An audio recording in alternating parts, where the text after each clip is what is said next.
So, hi guys, no fancy name, no very eccentric voice for this video. I'm really sorry about Battle Guides episode 43. Sagas' video was a bit of a weird one. Number one, I found out that I've been misinterpreting Shadow for my entire life. It's made me question my worldview and made me change a few things about my philosophies. That's not true, by the way, that was a joke. Number two, I had to re-upload that video 3 times. First time because I saw some errors. Second time because YouTube messed up in uploading the video, causing it to freeze halfway through. Third time was the charm, and the third video I uploaded was the right one. So I guess I re-uploaded it twice, but I uploaded it thrice. So it was a really hectic video, and in the end I found out that well, Shadow's not interpreted properly. So, I'm here to rectify that and talk about a few things about understanding rules for you guys. So, Sagas' Shadow is a very interesting attack. The way you interpret the text on it is actually that Sagas' movement, when he moves or when he moves opponents, he considers the edges of the board adjacent. That doesn't mean adjacent to him, apparently. It means that the edges of the board are adjacent to each other. So it's like the board loops in on itself. So if Sagas were at the edge of the board and he does a burst, he ends up on the opposite side. But if he were on the edge of the board and then he does drive, he can't teleport to the opposite side of the board. This makes the attack not as good as I originally thought, but it's still pretty awesome. A lot of the original things still stick to what I said before. So Sagas can use it to dodge, get out of corners. Of course, he can use the movement effects from Grasp as well as Staff in order to get people to the center of the board so that he can easily use the end of beat effect on Shadow and repeat his attack. One thing I failed to mention before is the fact that you can technically use Shadow to give you a full board attack so long as you're at the edge of the board, because if your opponent is closer to the opposite end, you can use Shadow's movement effect to retreat one space, end up on the other side, and still whack them. Most of those things are still the same, but it's just much less versatile than I said.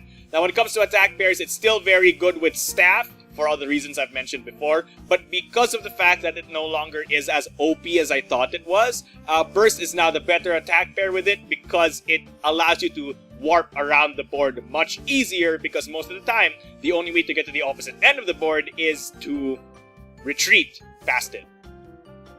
Okay, now that that's done and over with, I want to talk about understanding templating about BattleCON. So BattleCON is a great game. I love it. I wouldn't be making these videos if I did not absolutely love this game. I love it so much that, well, I've made at least 20 hours worth of content for it. And I've worked at least 3 hours each of those videos. But what I want to say is that when it comes to templating, BattleCON has a lot of problems when it comes to ambiguous wording, ambiguous rules, and ambiguous effects. Like, many of our resolutions make no sense.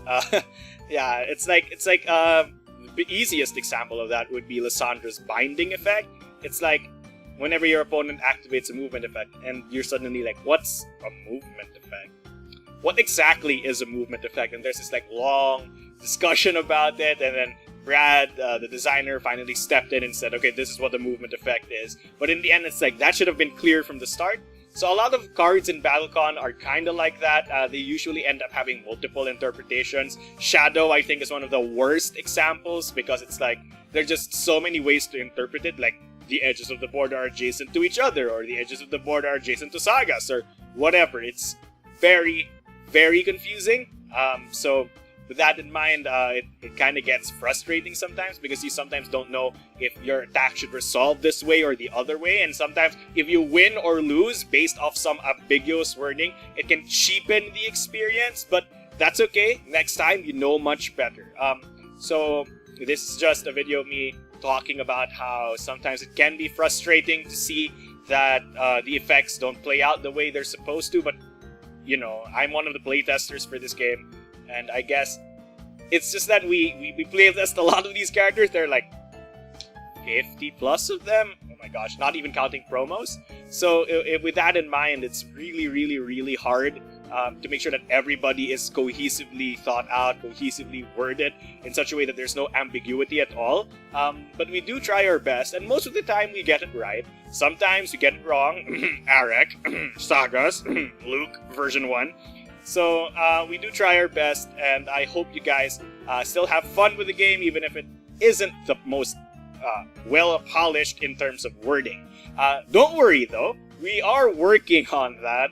We're compiling a list of rulings so that you guys have an easy resource to be able to read up on those wordings, read up on what the correct effect resolution is. One of our playtesters termed it... Oh, he called it an oracle. Yeah, Byron called it an oracle. Wait, one of the players is called Byron. Byron called it an oracle. So it's like in Magic, right? It's like you have that entire database telling you like how it interacts with specific effects and stuff like that. So eventually, at some point, we're gonna have something like that for BattleCon. Hopefully, we don't need it next time, because it would much be better if the entire game was cohesive and not ambiguous enough so that players could just read it and go like, okay, so that's how it works. So BattleCon still has a long way to go. It's not necessarily the biggest game out there yet.